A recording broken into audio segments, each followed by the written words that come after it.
Hello everybody, welcome back to the sessions on power electronics by Ramana. This is the 36th session in this series and we are going to discuss the applications of power electronic circuits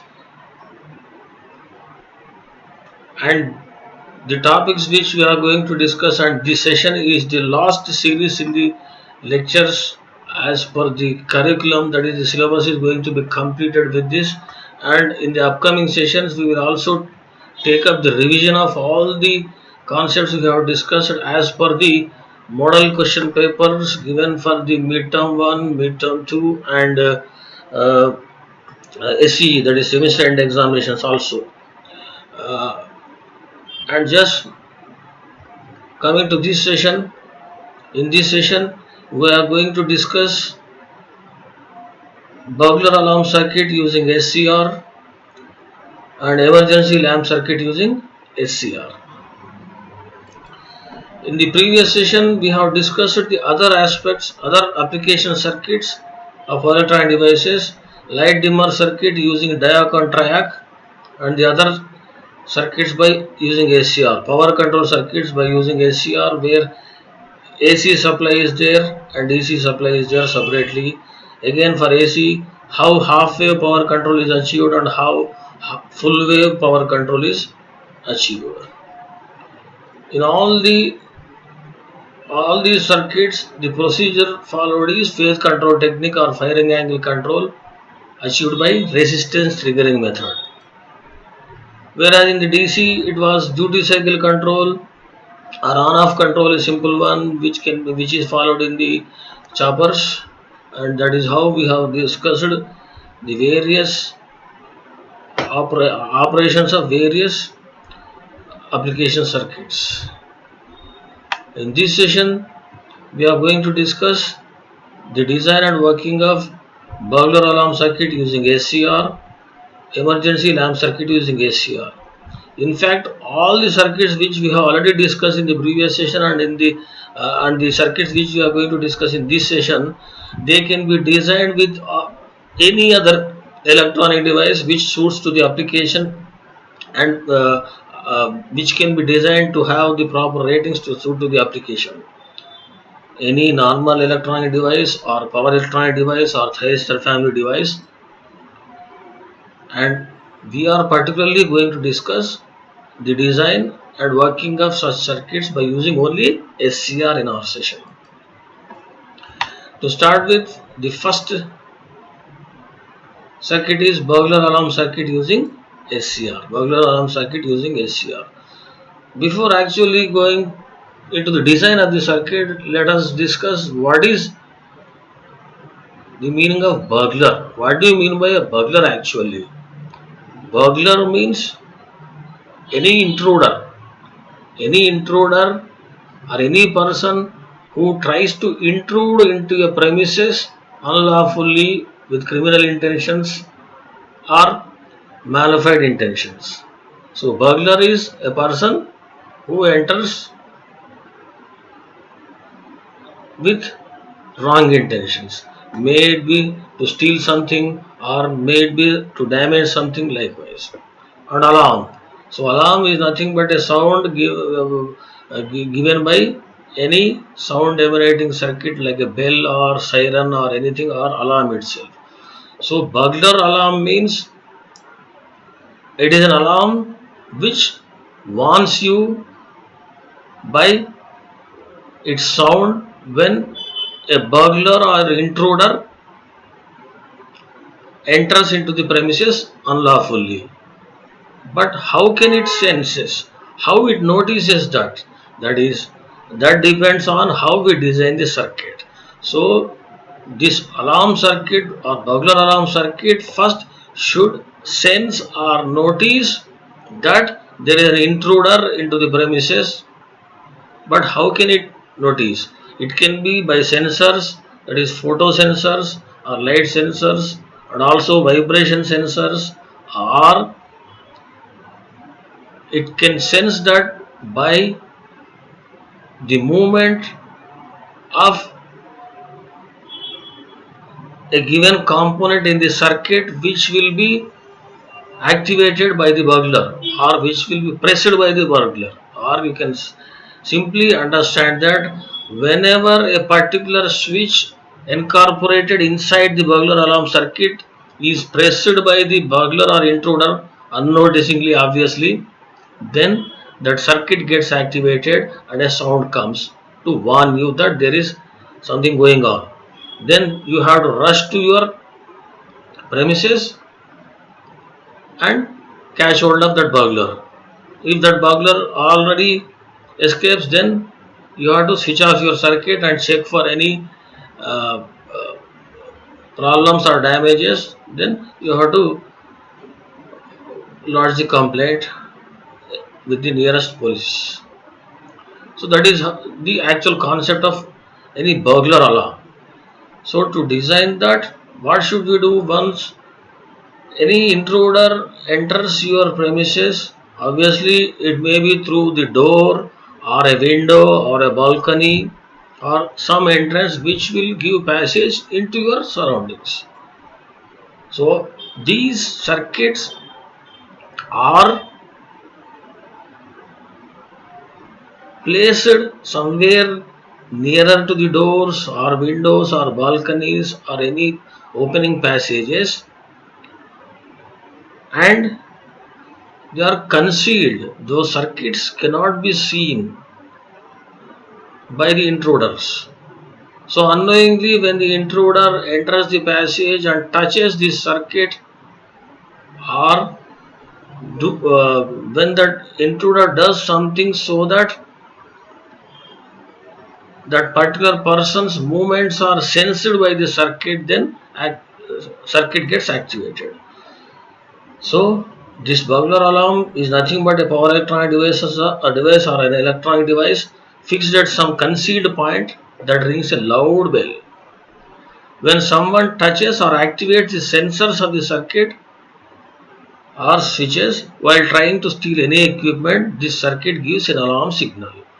So this is also called as a theft alarm. And it doesn't mean that you should give sufficient time for the burglar to steal the things.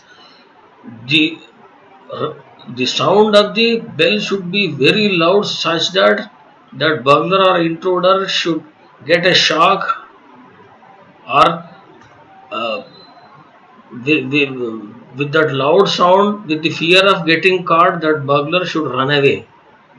That is also possible. So this is the actual concept behind burglar alarm circuit. What is its need and how it should be designed? What are the points to be followed in its design? And in this slide is shown a simple burglar alarm circuit using SCR, which comprises of SCR, a resistor and capacitor connected in parallel with the SCR, and this SCR gets the supply from this terminal of the circuit. In series with the supply and SCR is connected the actual alarm or sound or horn system, and this circuit is actually connected by an hidden and normally closed switch or contact. NC, normally closed contact switch, which is hidden or which is concealed. So one cannot notice it easily. Even though somebody can notice that circuit, it is hanging somewhere over on the wall, but the switch is concealed. If that burglar touches this switch, which is normally closed, now it will be open. It will be opened momentarily. It will be opened momentarily. But this is not used for that purpose in this case. This is used to totally switch off the circuit once the alarm blows. Don't get confused with this switch that this activates the supply. Actually, the supply is given to the total circuit via this normally closed switch, and when this circuit gets activated and horn sounds, then Once we go nearer to the circuit, we have the only way to switch on the circuit is via this switch. Just momentarily push this switch to open position. So then what happens? The supply to the horn will be interrupted and it goes off. Then the switch will be normally closed, the supply will be established, but nothing will happen as the other things will be re-established. But what happens when an intruder comes? How this horn blows is here. Just go through the circuit. The supply is given to the anode, this capacitor and resistor which are connected across the SCR in parallel, and this SCR, it is forward biased, but it will be kept in its forward off state as there is no signal given to the gate. Just go through this gate. These capacitor and resistances are connected across the anode and gate, but this gate is grounded via another NC switch or normally closed switch. It can be an open switch also. For that you have to design it in a different way, and also it can be grounded via the equipment to be protected.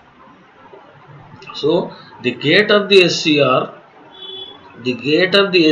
is grounded via an NC switch or the equipment to be protected. Just think that an intruder comes and presses this switch. That switch opens, which is normally closed contact, it opens. Then what happens? The ground of the gate terminal will break down, so supply flows via the fixed resistance into the gate of the SCR and SCR conducts. So once SCR conducts, now this current flows via the horn and the SCR. Now the horn will get activated and sound comes. When this gate is grounded via this normally closed switch or equipment, then what happens? There is no flow in the SCR, means no flow of current inside the horn. It will not blow. So even when the intruder comes and removes the equipment to be protected, which is connected to the ground of the gate, like just imagine the case of normally which is the circuit is mostly used for car stereos or deck, which is called as, if some intruder comes and tries to snatch or take away the music system from your car or vehicle, once it is removed, the ground of the gate is broken, it gets its supply via the resistance, and as the current flows from the horn via the SCR, because of the SCR acts like a short circuit, horn gives the sound. So by hearing to the sound, we have to rush to the premises. If the intruder is there, catch hold of him, or otherwise first push this switch momentarily, which breaks the circuit and horn goes off. Then circuit will be re-established. Again SCR will be getting its supply, but it will be in forward blocking region. If something is damaged, or examine whether it is replaced or if this NC switch is closed or open. Likewise check it and re-establish the circuit. And what is the purpose of this capacitor? This capacitor is connected in parallel with across the anode and gate of the SCR, so that there will not be any mal of the circuit. Mal of the circuit, it maintains the required voltage across the anode and cathode. So this is how we can put it in words regarding the operation. The NC switch SC is located at some concealed point. The capacitor avoids false turn on of the SCR. As the gate G is grounded, the forward biased SCR is kept off and the horn is silent always. So SCR will be getting its full voltage and it is always in the circuit. If the NC contacts of the equipment connected in the circuit are opened, gate to ground connection breaks, just as we have discussed. The SCR turns on due to the gate current flowing from the supply through the fixed resistance R. As a result, horn starts blowing and continues to do so until SC is opened. That is the biggest feature, which may also be called as a drawback or which may also be called as a boon, so that even if one cannot notice in some 10 seconds or 20 seconds, as it blows for longer times, we can notice it, rush to the area, check the surroundings, and press the switch so that horn goes off. And the supply given to the circuit, maybe it can be designed for a normal battery for 6 volts or 12 volts, or in most of the cases it can be from the single phase AC supply also, but again it has to be stepped down, and ultimately the supply given to this should be again 6 volts or 12 volts only, so that maintenance problem will be less and also cost will be less. Under our normal conditions, the battery which comes across the circuit will get charged with the supply. So that is how the burglar alarm circuit using SCR can be designed and how it operates. We will also go through another circuit which is designed with some of the uh, providers and available in the internet.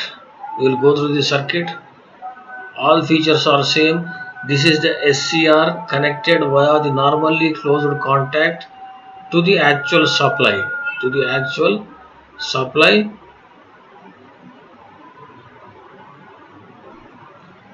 to the actual supply, which that is the battery given over here, which is again another contact, and the siren is connected to this relay. Siren is connected to this relay.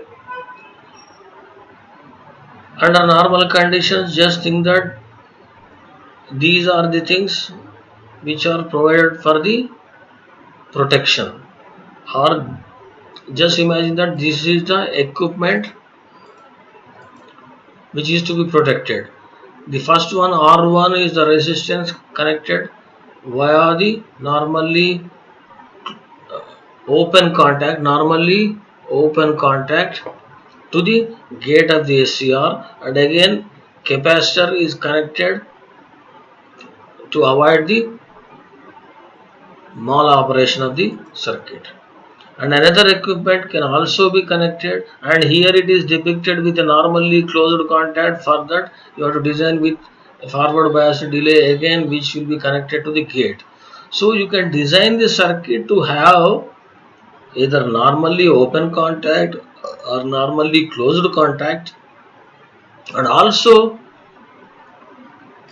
other things like a sensor which senses the movement of an intruder when the light falling on it is obstructed. So with all these things, what happens is siren will blow. These two are the cases which we have discussed in the previous circuit also. When this normally open contact is pressed, then battery current flows from resistance and this contact which is closed for a moment, and gate current flows, SCR conducts, and SCR is already forward biased.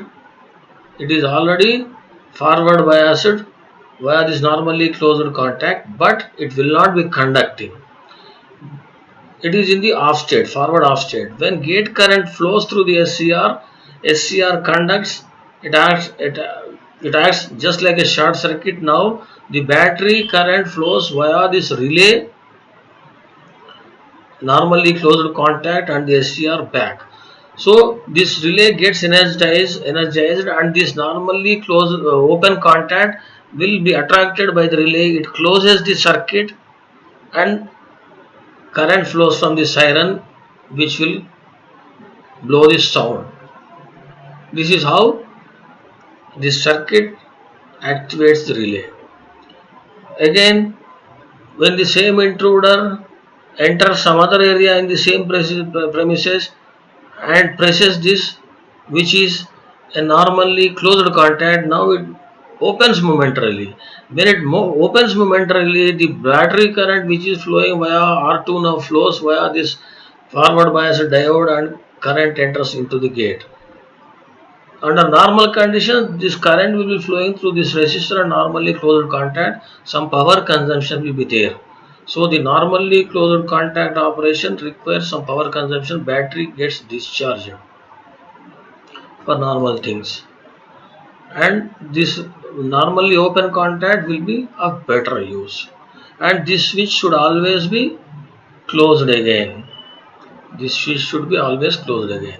The other feature is when the intruder comes over here, this light sensitive diode will be obstructed. Under normal conditions, again the current will be flowing as the light is falling on this diode, current will be flowing through this, or SCR will be getting its forward bias only, it will not conduct. But when somebody intrudes now, this diode will not conduct. Diode will not conduct. Current flows via the relay and this relay gets energized via this D2 and siren blows. This is a simple explanation of how different features can be incorporated in this circuit, burglar alarm circuit. These are the list of components with their design values. So we can design this circuit with these proper values. The relay is 12 volt relay, thyristor specification is given C106B, diodes used D1, D2R, IN 4001, a common red LED D3, common red LED D3, this one light sensitive, 33 K resistors R1 and R2, 510 ohm resistor R3, 510 ohm resistor R3. So you can design the circuit with these values. Normally open contacts or normally closed contacts, you can incorporate as many as you want. But accordingly, you have to use the switches and main switch to power the circuit. Switch, that is, this is the main switch to power the circuit. That is how burglar alarm circuit can be designed with specific values to suit the applications. Here is how whatever we have discussed so far. Any number of contacts can be placed in parallel in order to protect several access points. Sensor elements to be used may be of any type depending on where the alarm is installed. Capacitor C1 is placed between the SCR gate and ground in order to avoid false alarms under normal conditions. So the alarm will be activated when contact S1 is closed. When contact S1 is closed, current flows from the battery via R1 into the gate. The current flows through the resistor R1 and triggers the SCR. When contact S2 is opened, a current flows through the resistor R2 and D1 and triggers the SCR. And eventually the relay attracts that normally open contact, siren gets its voltage and current, it blows. And it continues to sound on. So we have to rush to the premises and momentarily place the normally closed switch S3 to stop the alarm. So that is how a buzzer alarm circuit using SCR operates, and that is how to design it. You can have different types of design. Ultimately, the number of NC or NO switches depends on your capability and the cost you can afford. You can incorporate as many as concealed points to activate the circuits to detect the movements of the intruders. And that is all for the design of burglar alarm circuits. Now we will continue with the next topic, that is emergency lamp circuit. Emergency lamp circuit is a basic circuit which we normally use in our day-to-day life, and in most of the times we witness such emergency lamp as it is always connected to the single phase AC supply point which we have in our household, and the battery embedded into it will be getting charged under normal conditions, and the light glows via the AC mains. Via the battery only it will be glowing. Always it will glow actually.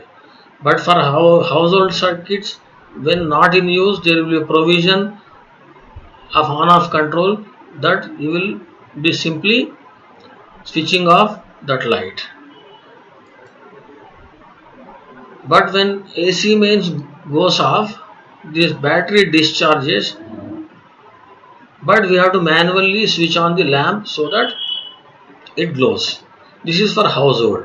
But again, for households where you want continuous lighting, like corridors in the apartments and buildings, like uh, uh, lightways in tunnels, channels, corridors, and near the mains, inside the lifts, in nearer the inside the cellars. You want continuous light to be there. So for such purpose, this lamp will always be connected to the AC mains, and it will be glowing. Whenever AC mains goes off, it will be simply switched over to the battery, and battery supplies this lamp continues to glow. So such is the feature of the emergency lamp, which can be designed as per the requirement. We will consider that we will consider the case where continuous lighting is required. Not only in emergency conditions, we require continuous lighting by this emergency lamp, and it should also continue to glow when supply goes off. That is, in emergency conditions also it should glow. The main circuit components required obviously will be AC mains, a battery, a transformer which should step down the AC mains voltage to the required voltage level of the rectifier circuit and the battery charging circuit. So obviously the emergency lamp circuit contains these components, and main blocks are like this, and what goes on inside the emergency lamp circuit is nothing but the battery charging under normal conditions and battery discharging under emergency condition. And this is an emergency lamp circuit which is designed specifically with shown values specifically for the emergency conditions. Input voltage which is a 50 to 60 Hz, so it is suited for Indian conditions and other Western conditions also, where the frequency is 50 Hz for our India. So the input is given to a step down transformer which steps down to a voltage of approximately 12.6 volts, and this output or the secondary voltage of the transformer is divided into two equal halves, or it is a center tapped transformer. Now this AC output is rectified into DC output to suit to the electronic circuitry. You will not be using AC output, instead you will be rectifying it. You will be stepping down and rectifying it to DC and using the circuit. And to for the rectification purpose, you need not have any full bridge rectifier comprising of even diodes or CRs or other thyristor devices, as the ratings are very less, voltage ratings are very less. You can use simple diodes. So even diode bridge is also not required, and also semi converter or full converters are also not required. You can use a simple center tap transformer technique where only two diodes, one for the given one diode each for the positive half cycle and negative half cycle, can be used to rectify. And the rectified supply, this is the point of rectification, after which the supply is DC and it flows into many paths. It goes via diode D1 and R1, a variable resistance which can be the value of which can be selected to give desired charge rate to the battery value and wattage. So the rectified DC flows via D1 R1 to the battery, which is 6-volt battery in this case, and the output of this is 6.3 in a given half cycle, and that will be dropped in this resistance and diode. So eventually battery will be charged up to 6 volts. And the other paths are, this rectified DC is also flows via the lamp which is under consideration, so it will glow always, and also it will flows into this capacitor and also into the cathode of the SCR,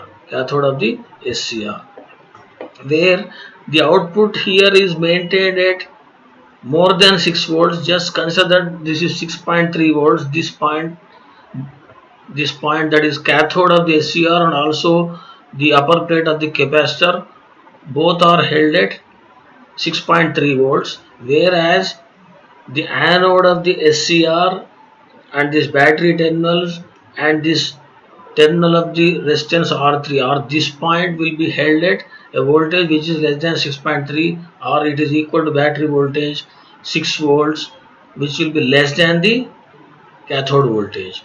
So this SCR will be forward biased, but it cannot be conducted. It will be in biasing condition.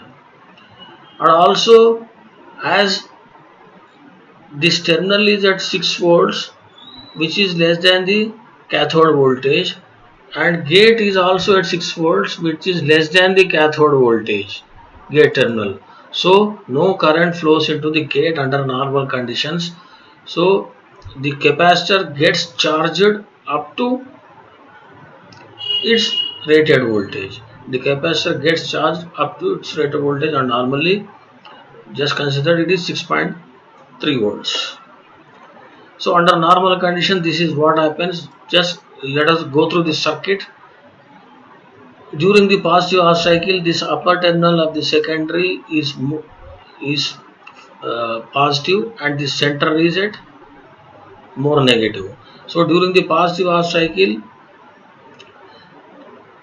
the current flows via D2, the lamp, and return, and during the negative half cycle it flows via this lower terminal of the secondary D3 and again the lamp and to the center tap of the transformer.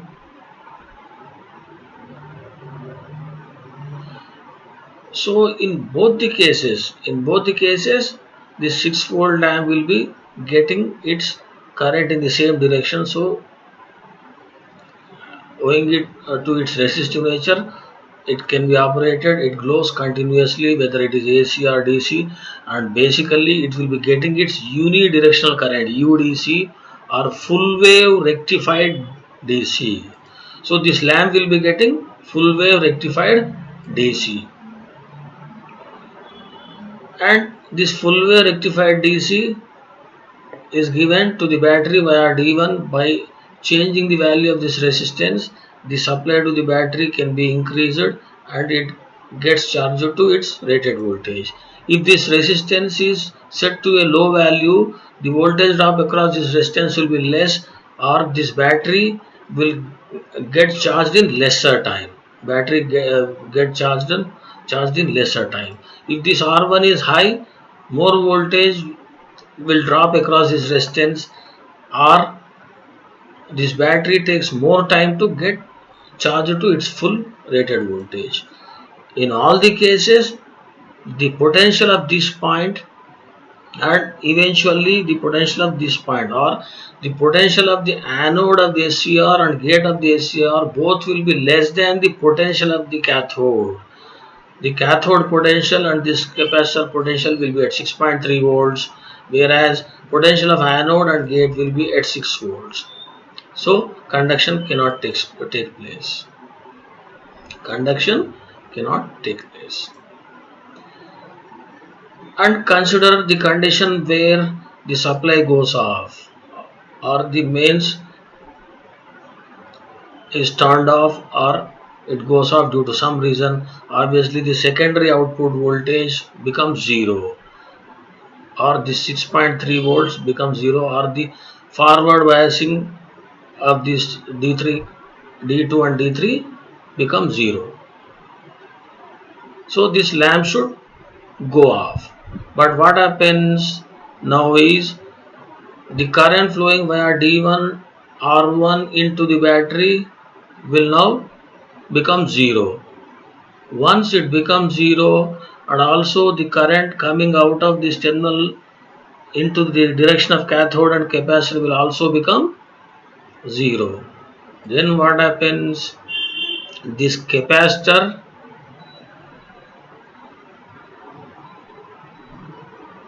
which was holding on to the potential so that this SCR will not get operated under normal conditions will hold on to the voltage. Now the supply flows into the SCR anode and also gate, not from the mains but now from the battery. As the current flowing into the battery has become 0, now the battery starts to discharge automatically from both these paths. That is, it discharges into this anode cathode direction and also via this 1 kilo ohm resistor or R3 resistor into the gate of the SCR and also into this R2. So what happens in this case? So as the current is flowing or the forward biasing is applied between anode and cathode, now the cathode voltage has become 0. The 6.3 volts has become 0. Cathode has become 0. This is at 6 volts due to the battery. Now SCR is forward biased and it is ready to conduct in anode to cathode direction, and current flows from this R3 into the gate of the SCR. SCR will be triggered. SCR will be triggered. So battery supplies to the lamp via the SCR in the given direction. So battery supplies via the SCR to the lamp in the given direction. Lamp continues to glow automatically without any interruption. And this 1 kilo ohm resistor is connected in series with the gate to limit the gate current and also to protect the gate from high inrush of current and to avoid the higher temperature rise inside the gate terminal. And the resistance R2 is connected to maintain the minimum required voltage across the battery without getting to its 0 volt condition. So that is how this emergency lamp circuit operates. Just we will go through once again through the operation. Mode 1, when AC supply is on, the diode D2 and D3 along with the center tap transformer T1 form full wave rectifier. They provide DC voltage for the 6 volt lamp load when the AC supply is on. And also diode D1 and R1 supply the battery charging current which can be varied by R1, which we have discussed. The anode gate of SCR1 is kept at the battery voltage while the cathode is kept at a higher potential by C1, that is at 6.3 volts, which gets to a charge of 6.3 volts. Therefore, as long as the AC supply is on, the SCR1 remains reverse biased. Obviously, as cathode is at higher potential and anode is at lower potential, it will be in reverse biased condition. When supply goes on, cathode voltage or potential of cathode becomes 0, then it becomes forward biased as the anode will be at a higher potential which will be equal to 6 volts, that is equal to the battery voltage. It may be at 6 volts at that particular condition or maybe 5.9 volts. So that is mode 1. When the AC supply is on, lamp load will be getting its supply, it will be glowing. And when the AC supply goes off, that is mode 2. As soon as the AC supply is interrupted, the output of the rectifier formed by D2 and D3 falls to 0. So cathode voltage becomes 0. The cathode potential of SCR1 falls below the battery voltage, or simply it becomes 0.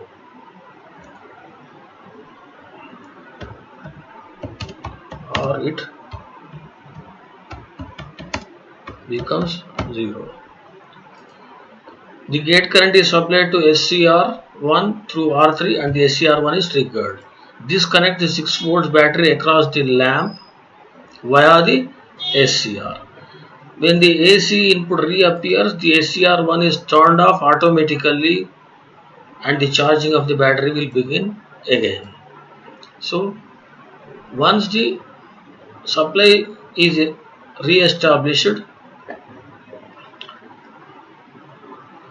rectifier output comes, the cathode potential becomes more, so it will be reverse biased, thus discharging of battery will be abrupted or blocked. Now again the charging current continues to flow via D1 R1 into the battery, and C1 now again gets charged.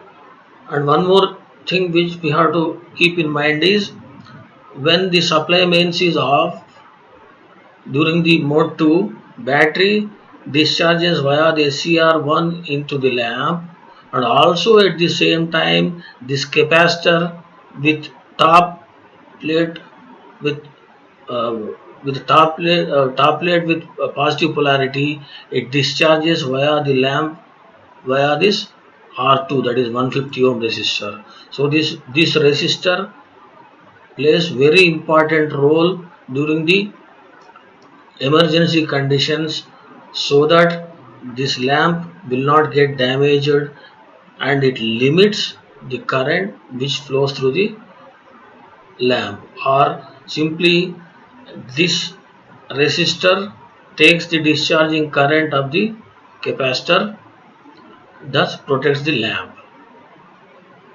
And once the AC mains is re-established, again as cathode voltage becomes more than the anode voltage, reverse voltage will be applied across the SCR. SCR turns off, charging current flows into the battery, and the same rectified DC current flows into the lamp. It glows, it continues to glow, and the same current flows into the circuit. Capacitor will block, but it will start to build up the voltage again in the actual direction. So that is all about the design and operation of the emergency lamp circuit using SCR. That is how we have discussed the design of emergency lamp circuit and the burglar alarm circuits using SCR. These things, just we will have a look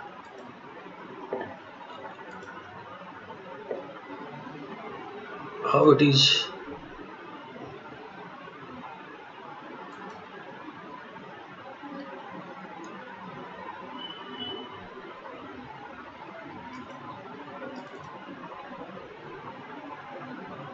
Okay, there is a network problem. Just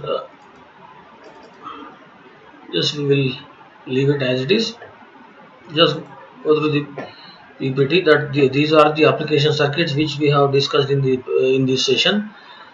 And to summarize, these are the things which we have discussed. Burglar alarm circuit comprising of SCR is the simplest one, where it gives alarm when an intruder presses something, may it be a normally closed contact or normally open contact, or when the intruder breaks the ground of the gate by movements. And the emergency lamp circuit, just we have discussed it. Mainly it is a center tapped diode rectifier where only two diodes can be used for rectification. Other things, the fixed resistance R1 controls the charging rates and charging times of the battery, and during the when the mains are on, uh, SCR is reverse biased, as cathode is at higher potential than the anode, and also gate is lesser potential than the cathode, and a capacitor is connected in parallel with the cathode and gate so that it is maintained in reverse bias under normal conditions. So that is to summarize. Just for a quick quiz time, for a thyristor, the following is grounded in a burglar alarm application. Just now I have mentioned it, that is, gate is always grounded. Gate is grounded in a burglar alarm application via a normally closed contact or other feature, or even via the equipment itself. In an emergency lamp circuit, the anode A and the gate of SCR are kept at AC supply voltage, battery voltage higher than 12 volts, none. They are kept at battery voltage if the battery voltage is 12 volts. In the discussion which we have seen, it is 6 volts. Okay, it is kept at 6 volts, or we can simply say that to particularly suit to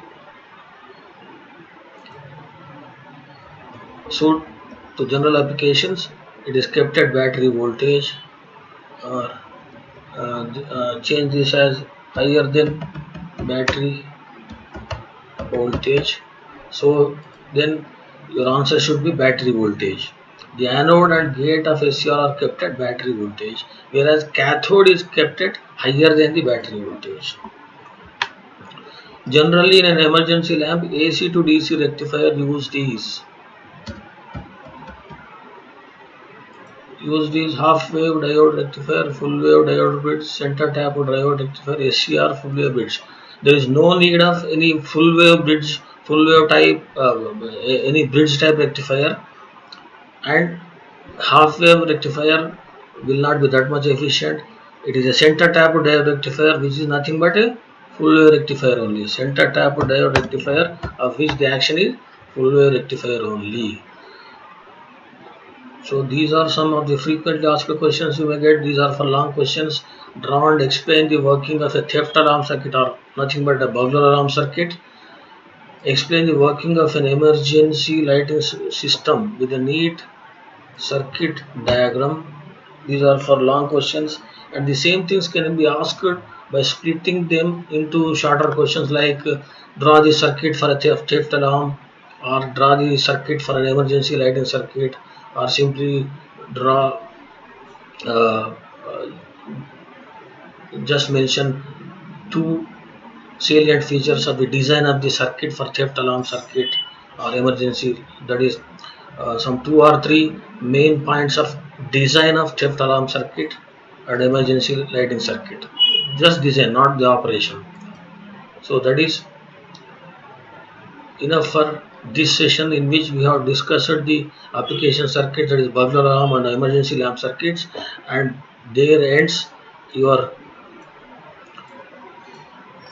the prescribed syllabus for the C18 curriculum of DEEE Telangana for the power electronics subject in the 5th semester.